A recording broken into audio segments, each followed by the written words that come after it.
Tsaka sobrang luma na siya. Tapos ni-restore natin siya. So ito na yung ating matatawag na natin siyang final version.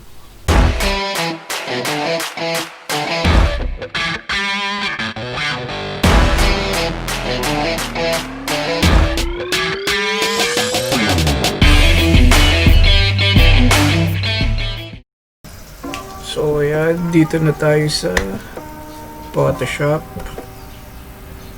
So first nagawa ko na yung alisan siya ng mga folds. Kung nakikita nyo dito, meron na siyang finished product na yung naalis na yung mga folds.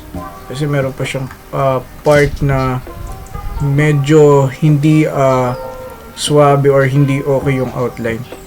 Gaya nito, ito sa face na to.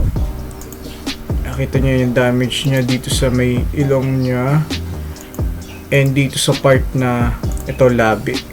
Medyo mahirap siyang ayusin pero try natin kung kukuha tayo dun sa ibang picture para ipatong dun sa picture na to. Yun itong part ng lips.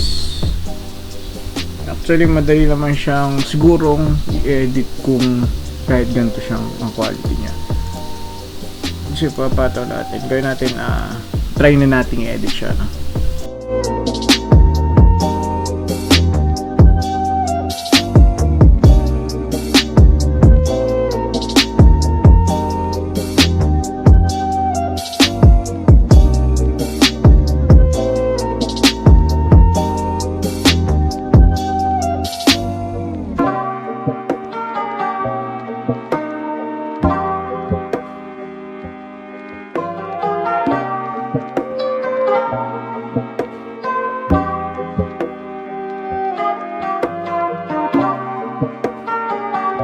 Based from sa picture na to, aayusin pa rin natin ulit siya kasi marami pa tayong nakikita ang mga unwanted na gaya nito, mga kulo-kulubot,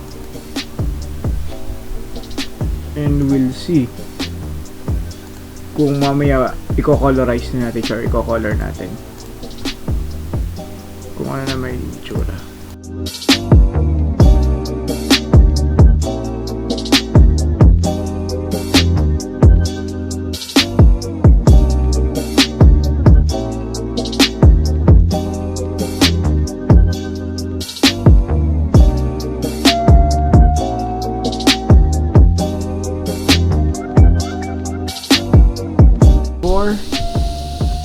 After.